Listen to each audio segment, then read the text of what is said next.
കേരളത്തെ നടുക്കിയ പൊതുസമൂഹത്തിൽ കടുത്ത ഞെട്ടൽ സൃഷ്ടിച്ച ഒന്നായിരുന്നു നടി ആക്രമിക്കപ്പെട്ട സംഭവം. വർഷങ്ങൾക്കു ശേഷം കേസിൽ പരിസമാപ്തി ഉണ്ടാവുകയാണ്. ഡിസംബർ 8-ന് കേസിൽ അന്തിമമായ വിധി പ്രസ്താവിക്കും.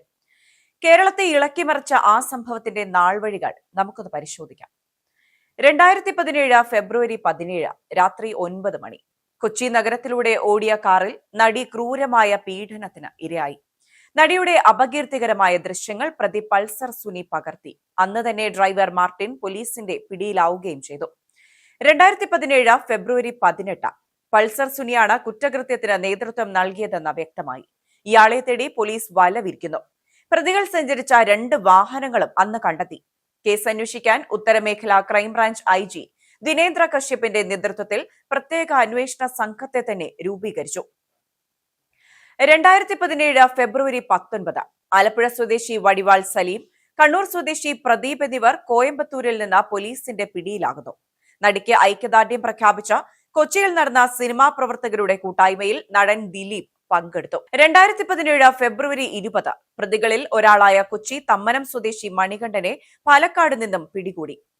2017 ഫെബ്രുവരി 23 പോലീസിനെ വെട്ടിച്ച Ernakulam additional chief judicial magistrate കോടതിയിലെത്തിയ പൾസർ സുനിയെയും വിജീഷിനെയും കോടതി മുറിയിൽ നിന്നും ബലം പ്രയോഗിച്ച പോലീസ് അറസ്റ്റ് ചെയ്തു.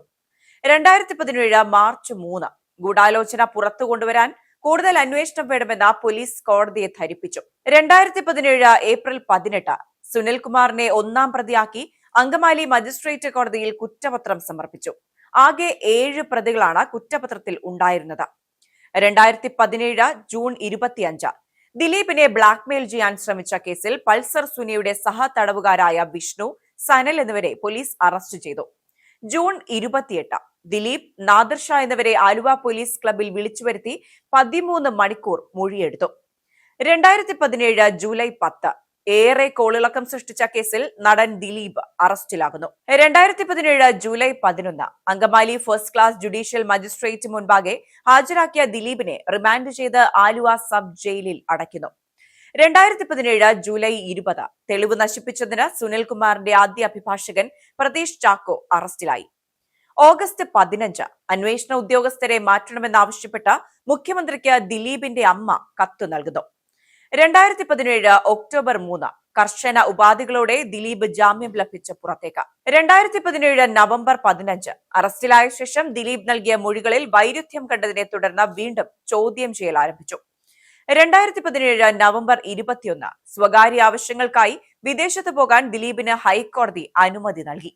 നവംബർ 22 ദിലീപിനെ 8-ാം പ്രതിയാക്കി അനുബന്ധ കുറ്റപത്രം സമർപ്പിച്ചു. തുടർന്ന് 2018 ജനുവരിയിൽ കേസിൽ വനിതാ ജഡ്ജി വാദം കേൾക്കണമെന്നാവശ്യപ്പെട്ട് ആക്രമിക്കപ്പെട്ട നടി കോടതിയെ സമീപിച്ചിരുന്നു. 2018 ഫെബ്രുവരി 25 കേസിൽ വിചാരണ നടപടികൾക്കായി അന്നത്തെ special sessions judge honey M വർഗീസിനെ ഹൈക്കോടതി നിയമിച്ചു.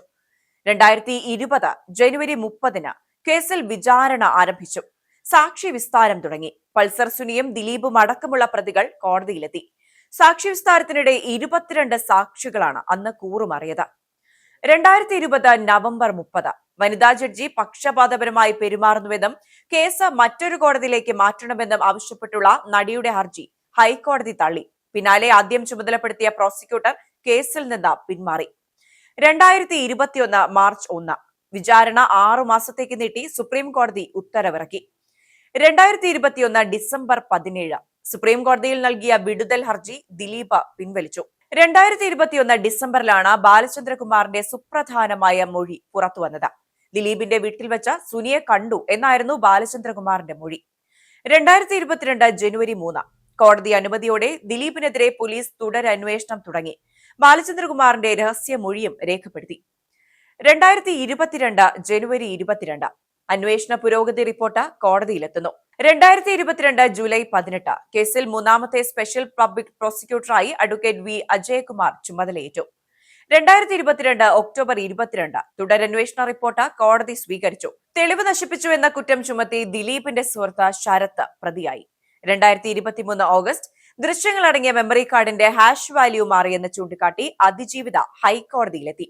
2023 ഓഗസ്റ്റ് 21 ഹാഷ് വാല്യൂ മാറിയത് ജില്ലാ ജഡ്ജിയുടെ മേൽനോട്ടത്തിൽ അന്വേഷിക്കണമെന്ന ആവശ്യം ഹൈക്കോടതി അംഗീകരിച്ചു.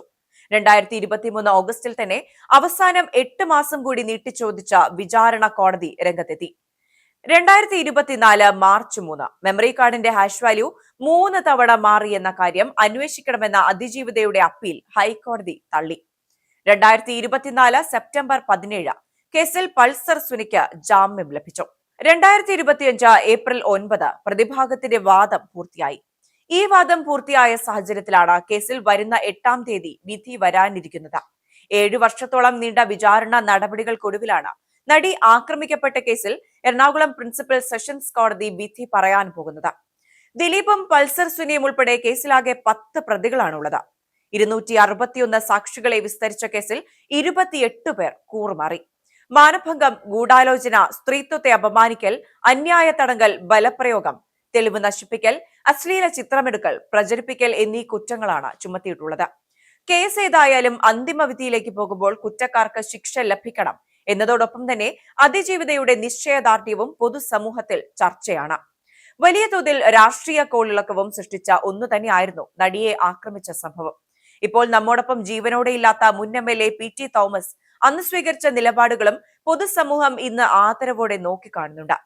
ആക്രമണ വിവരം അറിയുന്ന PT തോമസ് ഒരു മകളോടെന്ന പോലെയുള്ള സമീപനമായിരുന്നു അന്ന് വിഷയത്തിൽ സ്വീകരിച്ചിരുന്നത്. എന്തായാലും ആകെ കുഴഞ്ഞുമറിഞ്ഞ കേസ് അന്തിമ വിധിയിലേക്ക് എത്തിയിരിക്കുകയാണ്.